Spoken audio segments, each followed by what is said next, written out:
இந்த மாதிரி மொறு மொறுன்னு ஓமப்பொடி 10 நிமிஷத்தில் எப்படி செய்கிறதுன்றதை இந்த வீடியோவில் பார்க்கலாம் வாங்க. நம்ம சேனலில் தொடர்ந்து வர வீடியோஸ் பார்க்குறதுக்கு சேனலை சப்ஸ்கிரைப் பண்ணிக்கோங்க. கூடவே அந்த பெல் ஐக்கானையும் ப்ரெஸ் பண்ணி வச்சுக்கோங்க. முதல்ல ஓமப்பொடி பண்ணுறதுக்கு தேவையான பொருட்கள் என்னென்னு பார்க்கலாம். 1 கப் கடலை மாவு, 1/4 கப் அரிசி மாவு, 1/4 டீஸ்பூன் மஞ்சள் தூள், 1/4 டீஸ்பூன் பெருங்காயத்தூள், உப்பு 1 டீஸ்பூன், 1 டீஸ்பூன் ஓமம், எண்ணெய் பொரிக்க தேவையான அளவு.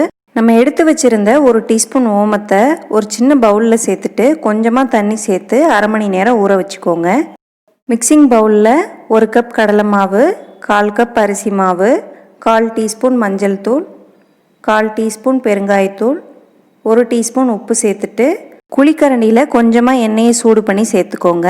இது கூடவே நம்ம ஊற வச்சுருந்த ஓமத்தை வடிகட்டி சேர்த்துக்கலாம். எல்லா ஓம தண்ணியும் சேர்த்துற வேண்டாம். கொஞ்சமாக ஃபஸ்ட்டு சேர்த்துட்டு கலந்து பாருங்கள். பத்தலைன்னா மறுபடியும் கொஞ்சம் சேர்த்துக்கோங்க. ரொம்ப திக்கான மாவாக பிசைய வேண்டாம். கொஞ்சம் இலக்கமாக இருக்கிற மாதிரியே பிசைஞ்சு எடுத்துக்கோங்க. அப்போ தான் அச்சில் சேர்த்து புளியும் போது ஈஸியாக புளியறதுக்கு வரும். மாவு பிசைஞ்சு எடுத்தாச்சு. மாவு இந்த பக்குவத்தில் இருக்கணும், பார்த்துக்கோங்க. கையில் கொஞ்சமாக எண்ணெய் தடவிட்டு இடியாப்ப அச்சு எடுத்துக்கோங்க. அதில் 1/4 வாசி மாவு இருக்கிற மாதிரி எடுத்துகிட்டு சேர்த்துக்கோங்க. இந்த மாதிரி சிலிண்டர் ஷேப்க்கு உருட்டிட்டு உள்ளே சேர்த்துக்கோங்க.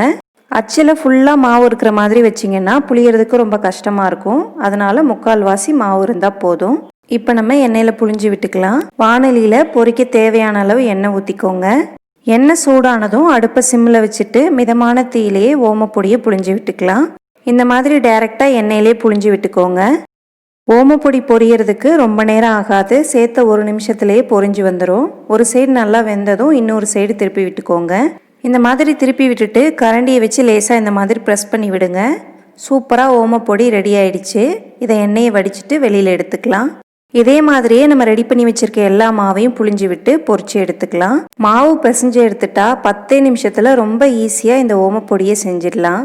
எண்ணெயில் சேர்த்ததுமே ரொம்ப சீக்கிரமாக பொரிஞ்சு வந்துடும். அதனால நமக்கு செய்யறதுக்கும் ரொம்ப ஈஸியாக இருக்கும். பேக்கரியில் போய் வாங்குறத விட குறைஞ்ச செலவில் நம்மளே இந்த மாதிரி ஈஸியாக செஞ்சிடலாம். எல்லா ஓமப்பொடியும் பொரிச்சு எடுத்துட்டு கையை வச்சு இந்த மாதிரி உடச்சி விட்டாலே நல்லா சூப்பராக உடஞ்சி வந்துடும். கிறிஸ்பியாக நல்லா சூப்பராக ரெடி ஆயிருக்கு. டேஸ்டியான இந்த ஓமப்பொடியை நீங்களும் உங்கள் வீட்டில் செஞ்சு பாருங்கள். உங்களுடைய கருத்துக்களை கமெண்ட் செக்ஷனில் சொல்லுங்கள். இந்த வீடியோ பிடிச்சிருந்தா லைக் பண்ணுங்கள். உங்கள் ஃப்ரெண்ட்ஸ் அண்ட் ஃபேமிலிக்கு ஷேர் பண்ணுங்கள்.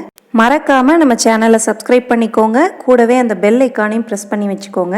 அப்போ தான் நான் தொடர்ந்து போடுற வீடியோஸ் எல்லாமே உங்களுக்கு அப்டேட்டாக வரும். மீண்டும் இதே மாதிரி ஒரு சூப்பரான வீடியோவில் சந்திக்கலாம். நன்றி.